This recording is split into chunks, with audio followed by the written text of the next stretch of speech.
Assalamu alaikum wa rahmatullahi wa barakatuh. My brothers and sisters, what's the topic? The topic is actually the coronavirus. It has actually gone from bad to worse, and to be very honest with you, I want to tell you what I am doing so that you can know what I have done.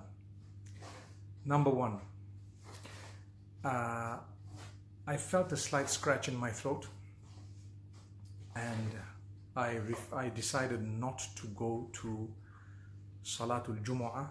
I was supposed to be the Imam. I was supposed to lead the prayer, and I chose not to go to Salatul Jumu'ah because I don't want to put others at risk from me, and I don't want to be at risk from others.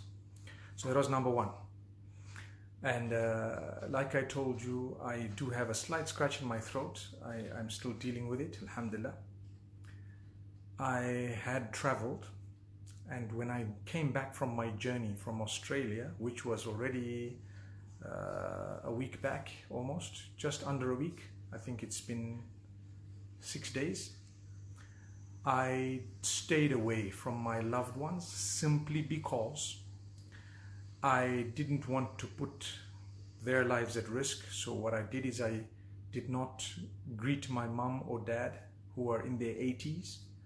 I stayed away from them. I just, from a distance, I told them, look, I'm not going to come close to you. And there's no shaking of hands, no hugs. The older generation find it very difficult to understand why you're doing what you're doing. But I didn't. After that, I have not been to the masjid. I must tell you that I have not been to the masjid.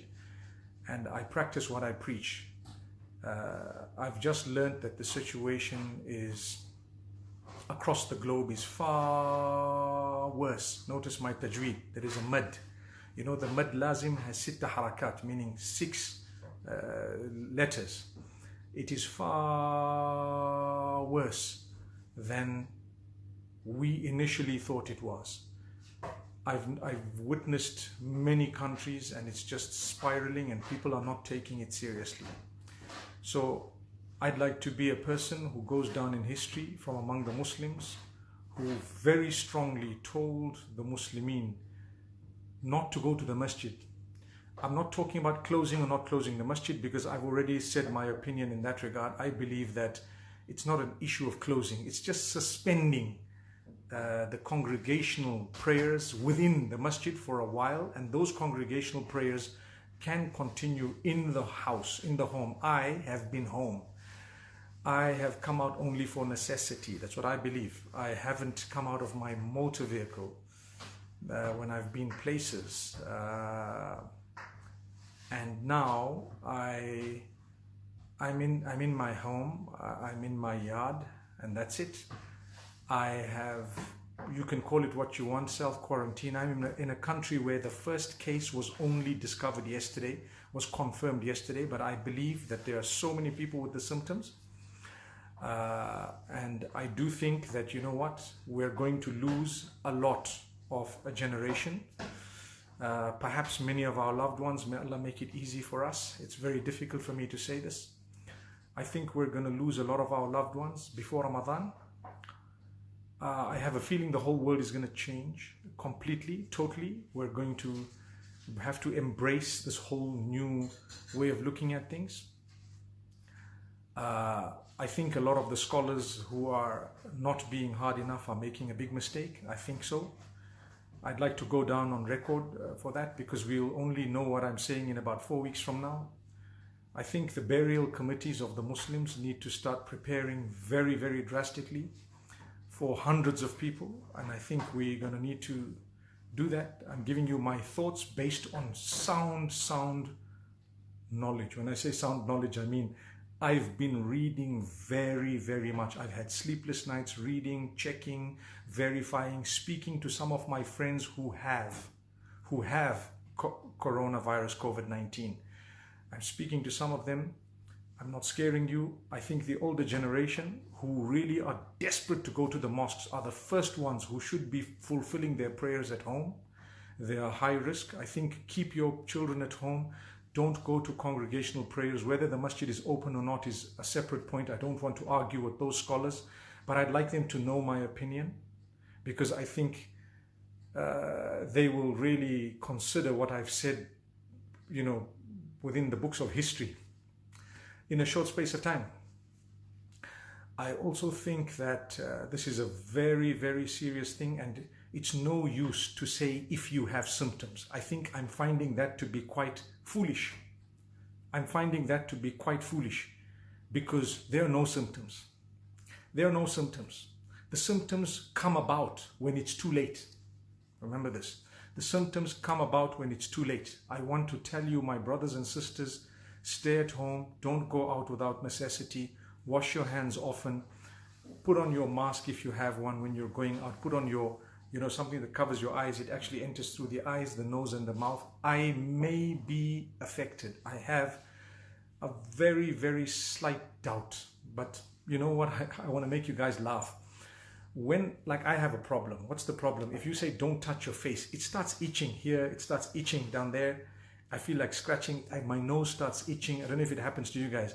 If I say don't touch your face, not at all, you become more conscious of it. If I were to tell you that one of the first signs is a slight scratch in your throat, a little bit of dryness and itchiness perhaps, a slight fever, very light, subhanallah, I must tell you that, you know what, if I were to say that, you'll start becoming more conscious. I became more conscious of my throat when one of my friends who's now really suffering with this is actually, you know, he spoke to me. I've been speaking to a few of the guys. One of them was telling me, Mufti, please take this seriously.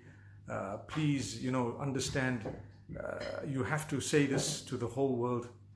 Tell them, take it seriously, you know, take off work, forget about the financial loss. We've all lost financially. There's a lot. You're going to have to be on your self-imposed little lockdown and little isolation. I'm talking here obviously about you know, the countries that have not yet taken it seriously. Okay, I feel very sorry for us within some of the African and third world countries, because when I watch Italy and when I watch America and the other advanced countries, and I look at how even in the UK, and apparently the UK is very, very serious.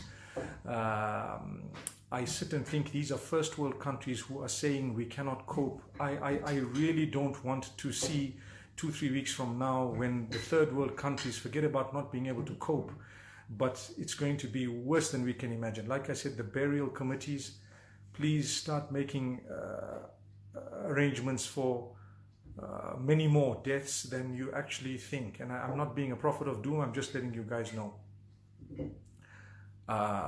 What I found helps is, and this from talking to people, from reading and talking to people who are affected, who are confirmed cases, where they're saying, you know what, salt water, hot salt water gargles, because obviously it starts off at the throat. After that, you see the other symptoms. Then the fever comes up. You start getting a tightening of the chest. And you start, if I were to ask you how many of you have these symptoms, you start getting a fever, a lot would have the symptoms.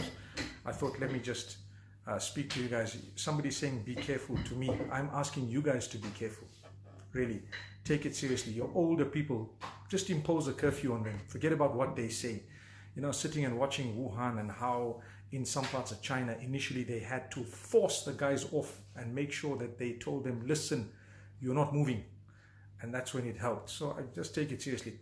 This does not negate our trust in Allah. I trust in Allah completely. I believe in Allah, and I know when we're going to die, even if it's next week. May Allah grant us shahada and make us from those who get Jannatul Firdaus. So basically, you know, in Islam, there's nothing hard and fast to say that even when life is at stake, you have to keep on doing something because you feel it's never happened in my life. You know, people are saying, how can we suspend the prayers in the masjid? We're not suspending prayers. We're only suspending, or we're only calling for the suspension, temporary suspension for this period of time,